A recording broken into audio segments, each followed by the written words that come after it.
Hello.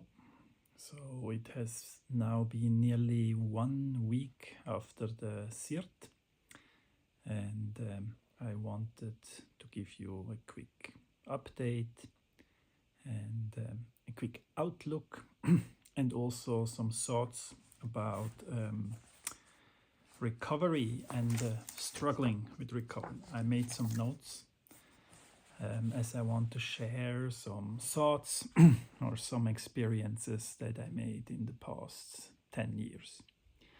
Now, first things first, the CIRT went well. As you maybe have seen in the last post, the treatment was good and I'm very happy for it, and I'm now recovering at home.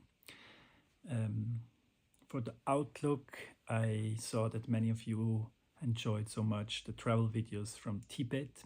And yes, I'm planning, while I'm going through treatment now, my next big travel in spring, March 25. We start with the boat from Turkey to France, through France, up the coast to Scotland. So a big travel on the boat. So I keep really my fingers crossed that I can go for this dream and travel and take you all with me, and soon post more interesting videos out from the boat than here from the recovery headquarters.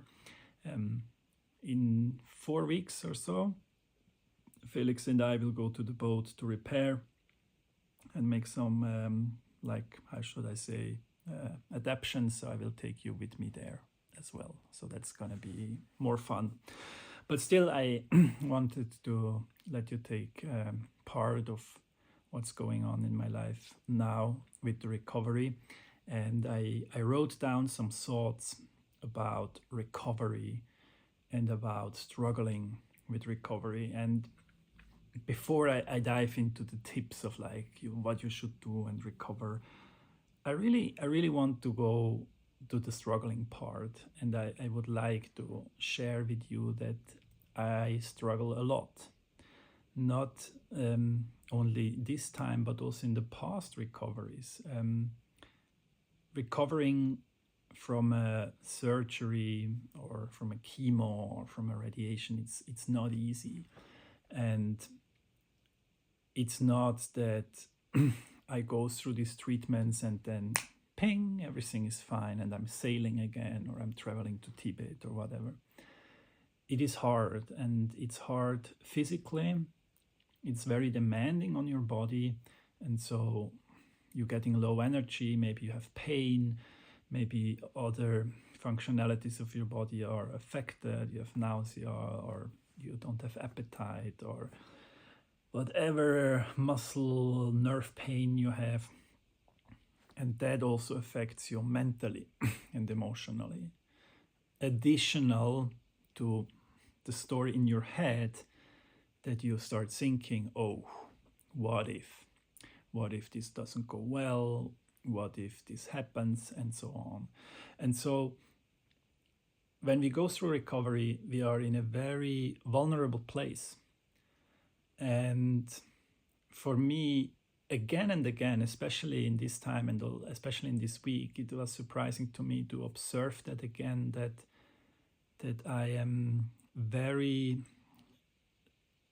how should we say, thin-skinned. We say in German, we say that the skin is very thin. So when you get the peak, it peaks you very, very hard, or you feel it very hard.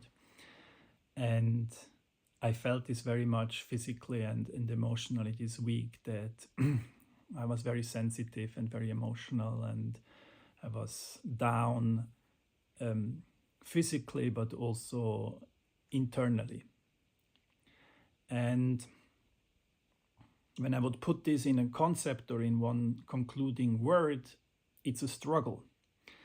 And so when we talk about struggle, I often observe that when we recover, we don't want to struggle, we want to be strong.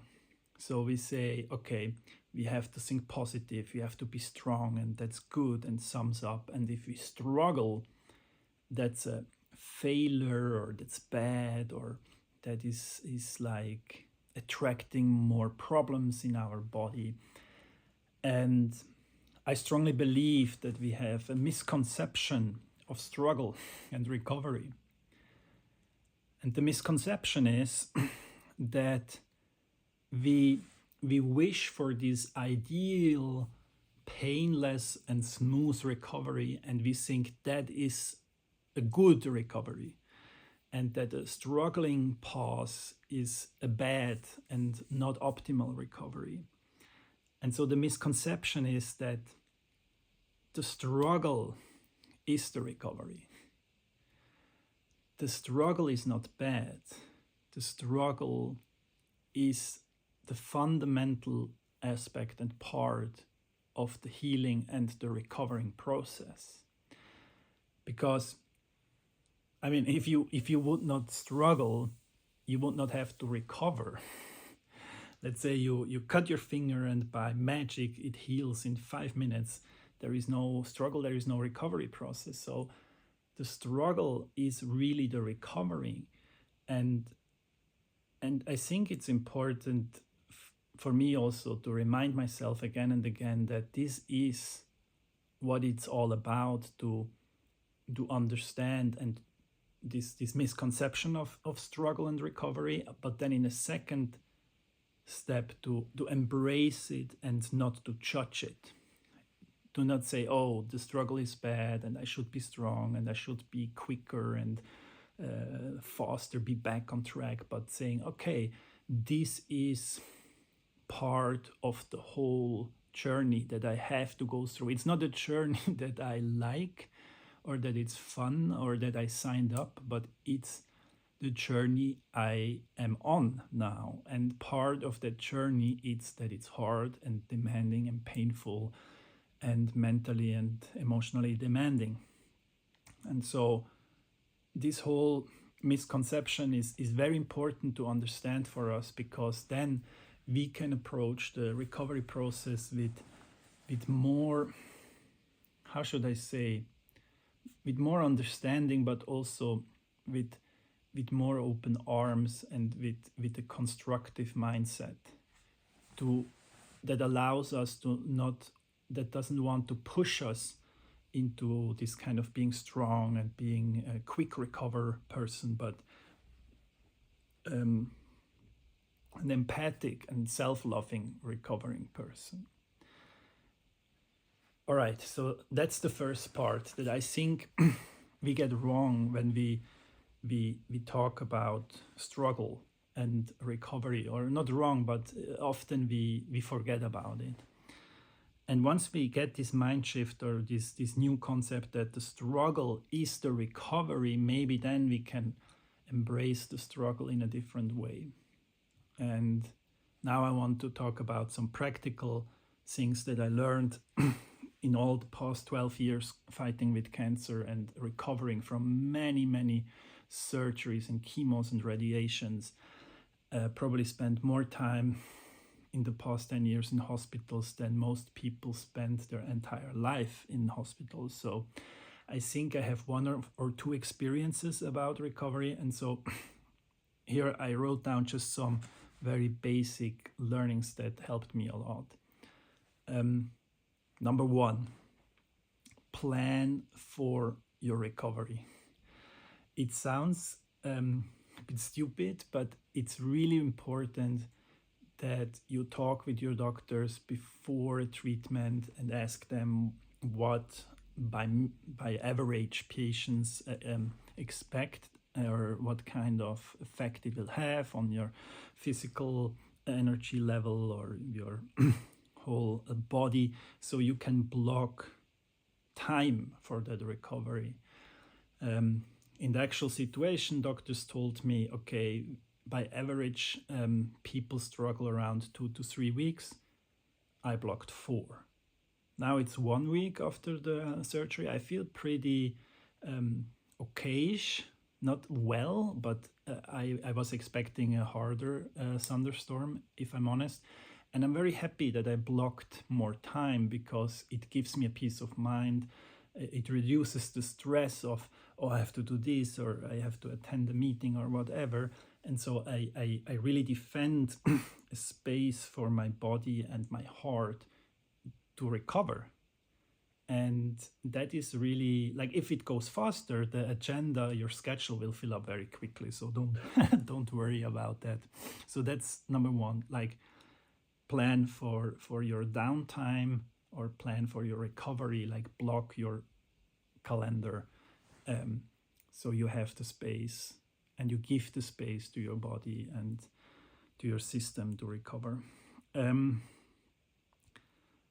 Number two is a kind of a mind shift between, oh, normally we like, oh, I really hope I will recover quickly, to another perspective to say, okay, cool, I can slow down. Like, cool, I can recover.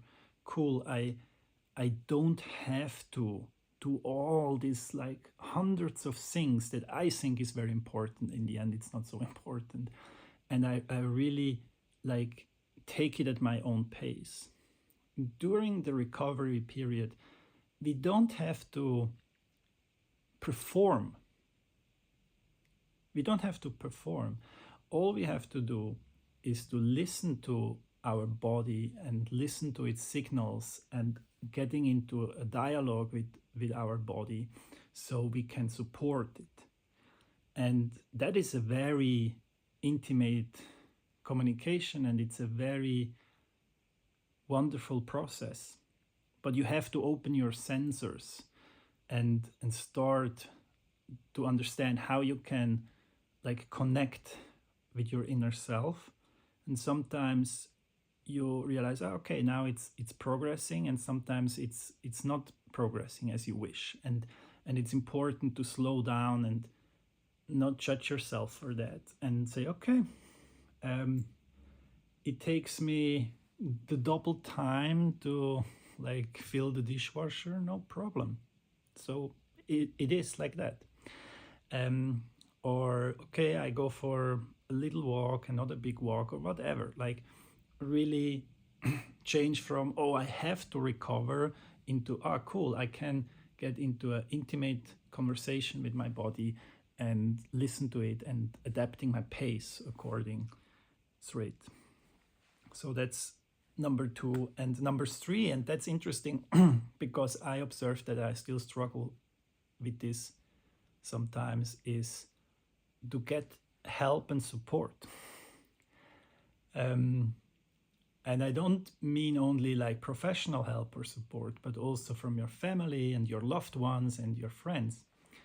I give you an example, like something that helped me a lot is that I put all my closest friends into a WhatsApp group where I communicate how I'm doing, what I need. I did this last year, the first time, and it's really helpful for the communication, so I don't have to update all friends one by one, so they're always on the same page. That's one very practical thing, but it's also the idea that if I need something, I can paste it there and people will be happy to support me in one way or the other. And the idea is really cool, but I observe myself that I still use it very seldom, that I say, okay, I need this.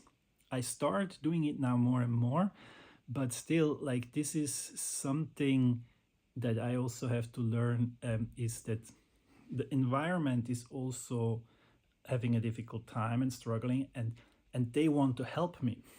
And so allowing them to help me is also in service to them, because it gives them an ownership in my journey and in the support system. And I think it's very, very healing for them too. And so that's what I'm gonna do more in the next week and in the second treatment. So hello friends, watch out. No, and really say, okay, I need to drive, I need somebody to help me wash my clothes, I need whatever, like support with shopping or whatever it is. And so that's number three, that really like understand that your environment also like to help. So yeah, these are like three insights, learnings from my recovery processes. There have been many in the past years, and I hope you you found this useful. Next week will probably be a bit smoother sailing, literally sailing through the recovery. We will see. And if not, that's, as I said, not a problem, because the struggle is the recovery. I hope you found this useful, and thanks for all the comments. I read every comment that you write, so also if I don't reply to every comment, I read all of them. I really enjoy that. And if you have questions, please feel free to paste it there, and I will address it in the next videos. And as I said, soon we will be back in travel mode again, and in the meantime, I'm happy to share here from the recovery headquarters. So that's all from me. Take care and see you next time. Bye bye.